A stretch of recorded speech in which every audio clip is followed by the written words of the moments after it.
আসসালামু আলাইকুম প্রিয় দর্শক, একটা আলোচনা ইদানিং এসেছে। সেটা হলো এই যে ডোনাল্ড ট্রাম্প যুক্তরাষ্ট্রের প্রেসিডেন্ট নির্বাচিত হলেন, উনি তো দায়িত্ব গ্রহণ করবেন জানুয়ারি মাসে। আলোচনাটা হলো ট্রাম্প দায়িত্ব নেওয়ার পর ট্রাম্প কি বাংলাদেশের উপর কোনো ধরনের স্যাংশন অথবা নিষেধাজ্ঞা, যেটাকে আমরা বলি, সে ধরনের কোনো নিষেধাজ্ঞা জারি করতে পারেন? এই আলোচনাটা এসেছে এই কারণে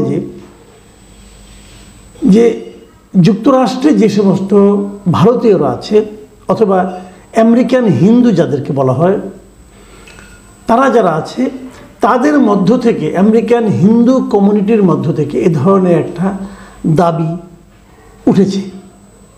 এবার সবাই জানেন যে যুক্তরাষ্ট্রে আমেরিকান হিন্দুরা কিন্তু ট্রাম্পকে একচেটিয়া ভোট দিয়েছেন। বলা হয়ে থাকে আমেরিকান হিন্দু ওখানে যা আছে তার 80% এবার ট্রাম্পকে ভোট দিয়েছে।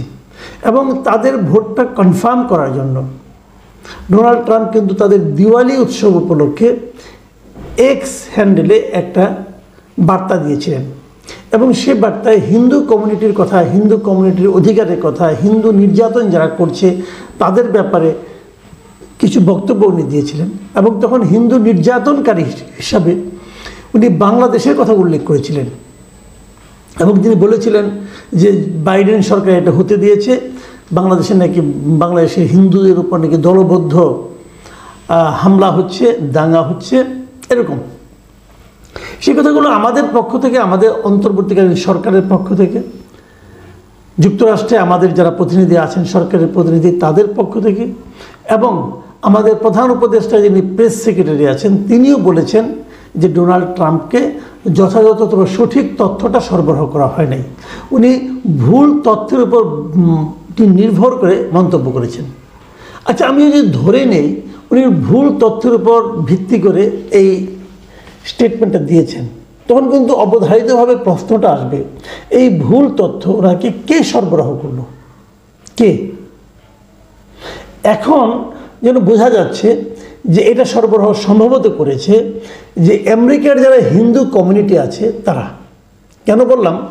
যে পিটিআই মানে প্রেস ট্রাস্ট অফ ইন্ডিয়ার একটা খবরে বলা হয়েছে, এটা আজকেই ওনাদের এনডিটিভিতেও প্রকাশিত হয়েছে খবরটা, যে তারা এখানে বলছে, আমি নিউজটা শিরোনামটা আপনাদের পড়ে শোনাই, Indian Americans two urge Trump administration for sanctions against Bangladesh. মানে বাংলাদেশের বিরুদ্ধে যাতে স্যাংশন দেওয়া হয় সেই জন্য ইন্ডিয়ান আমেরিকানরা ট্রাম্প প্রশাসনের কাছে আহ্বান জানাচ্ছে। কেন? এই নিউজটার ভেতরে পড়লে আমরা দেখতে পাই যে আমেরিকান ইন্ডিয়ান প্রশাসনের খুবই গুরুত্বপূর্ণ একজন ব্যক্তি, তার নাম হলো ডক্টর ভারত বড়াই। এই ভদ্রলোক ভারতীয় আমেরিকান কমিউনিটির একজন নেতা। তিনি যেটা বলেছেন যে ট্রাম্প ক্ষমতা গ্রহণের পরপরই তারা বাংলাদেশের বিরুদ্ধে কাজ শুরু করে দিবে। এবং তিনি বলেছেন যে বাংলাদেশের ব্যাপারে, বাংলাদেশের সংখ্যালঘুদের উপর নির্যাতন চলছে, এটা নিয়ে ডোনাল্ড ট্রাম্প যে পোস্ট দিয়েছিলেন, সেই পোস্টটাই তাদেরকে নাকি মানে যে ইন্ডিয়ান আমেরিকান যারা আছে এদেরকে উদ্বুদ্ধ করছে এ ধরনের একটা স্যাংশন দেওয়ার জন্য ট্রাম্প প্রশাসনকে চাপ দিতে। এখন এটা নিয়ে তারা ইন দ্য মিন টাইম বেশ ভালোভাবে কাজও শুরু করেছে কিন্তু। এবং সেখানে উনি স্পষ্টভাবে এটাই বলেছেন যে অনেকগুলো কথাই আছে, আমি সবগুলি আপনাদেরকে পড়ে আপনাদেরকে ক্লান্ত করতে চাই না, কেবল একটা কথাই বলি যে ওনারা বলতে চাচ্ছেন যে বাংলাদেশে যদি পোশাক রপ্তানিটা বন্ধ হয়ে যায়, এবং পোশাক রপ্তানি একটা বড় অংশ কিন্তু আমেরিকায় যায়, যদি পোশাক রপ্তানি বন্ধ হয়ে যায় তাহলে বাংলাদেশের মানুষ খাবে কি? তার ভাষ্য অনুযায়ী 80% ব্যবসায়ী বাংলাদেশের হয় এই পোশাক রপ্তানি থেকে, পোশাক শিল্প থেকে। এবং একটা বড় কথা ডক্টর ভারত বড়াই বলেছেন, সেটা হলো উনি বলেছেন যে ডক্টর মোহাম্মদ ইউনূসের যে সরকারটা দেশে এখন আছে, এটা আসলে একটা পুতুল সরকার, মানে পাপেট গভর্নমেন্ট, উনি এভাবে উল্লেখ করেছেন। এটা আসলে কন্ট্রোল করছে মিলিটারিটা। এবং উনি বলছেন যে মানে আমি ওনারটা পড়ে শোনাই আপনাকে, it is really the army that is in control of the country, মানে আর্মি এই দেশটাকে এখন কন্ট্রোল করছে। আসলে এই কথাগুলো বলা হয় কেন? এই কথাগুলি বলা হয় যে আমেরিকান যে গভর্নমেন্ট আসতেছে তাদেরকে প্রভাবিত করার জন্য। মানে আমেরিকান গভর্নমেন্টকে যদি বলা হয় যে অমুক দেশটাতে আসলে কোনো ধরনের ডেমোক্রেসি নাই, গণতন্ত্র নাই, এবং এই দেশটাকে আসলে আর্মিরা কন্ট্রোল করছে, সামনে যাদেরকে আপনারা দেখতে পাচ্ছেন তারা আসলে পুতুল সরকার, এই কথাগুলো যদি বলে, তখন কিন্তু আর ওই গভর্নমেন্টের মাথায় যে ব্যক্তিরা আছেন তিনি যদি একটু মাথামোটা টাইপের লোক হন, তাহলে কিন্তু ওনারা একটা বড় ধরনের অ্যাকশনে চলে যেতে পারে। ট্রাম্পকে আপনি যেভাবেই দেখেন না কেন, কিন্তু তার একটা সিদ্ধান্ত তো গুরুত্বপূর্ণ। শুধু আমেরিকার মতো দেশের প্রেসিডেন্ট উনি যদি সিদ্ধান্ত নেন সেটা আমাদের বিপক্ষে যাবেই। এবং কেবল তাই না, এই মিস্টার ভারত বড়াই কিন্তু এখানেই থামেননি। তিনি একই কথা বলেছেন যে বাংলাদেশ যদি হিন্দুদেরকে হয়রানি করা অব্যাহত রাখে, ভারতেরও উচিত হবে বাংলাদেশের উপর নিষেধাজ্ঞা দেওয়া। মানে উনি ইংরেজিতে কী বলেছেন আপনারা দেখুন, আমি এটা দিয়ে দিচ্ছি পাশে। তো সব কিছুর মূলে কি? সব কিছুর মূলে হলো যে যদি বাংলাদেশে হিন্দুদের উপর টর্চার অব্যাহত থাকে তাহলে, বাট সেটা কি আছে আসলে? আমি কিন্তু বুঝি না। গত দুদিন ধরে আমাকে অনেকে একটা ভিডিও পাঠাচ্ছেন, সেই ভিডিওটা নিয়ে আমি একটু কথা বলতে চাই। সেই ভিডিওতে দেখা যাচ্ছে, আমি প্রথম ব্যাপারটা বুঝতে পারিনি এটা কার ভিডিও, কী সমাচার। পরে দেখলাম একজন মহিলা কথা বলছেন, যে মহিলার নাম হচ্ছে তুলসী গ্যাবার্ড।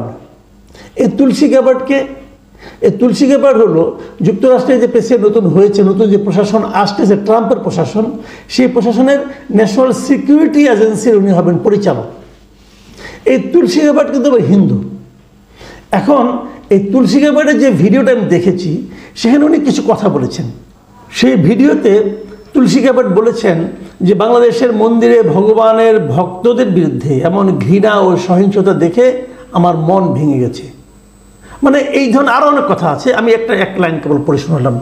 তার মানে ওনার কথা থেকে মনে হচ্ছে যে বাংলাদেশে মানে হিন্দুদের বিরুদ্ধে টর্চার হচ্ছে, হিন্দুদের ধর্মীয় যে প্রতিষ্ঠানগুলো আছে সেগুলো ভাঙচুর হচ্ছে, এটা দেখে ওনার হৃদয় ভেঙে গেছে।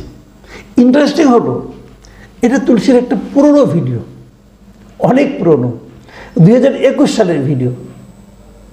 এবং 2021 সালে দুর্গাপূজার সময় বাংলাদেশে কিছু সহিংসতা হয়েছিল, এবং সেই সহিংসতার ভিডিওগুলো দেখেই উনি এই কমেন্টটা করেছিলেন, এবং সেই কমেন্টটা প্রচারিত হয়েছিল। 2021 সালে ক্ষমতায় কে ছিল? 2021 সালে ক্ষমতায় খুব দুর্দণ্ড প্রতাপে ছিলেন শেখ হাসিনা সরকার।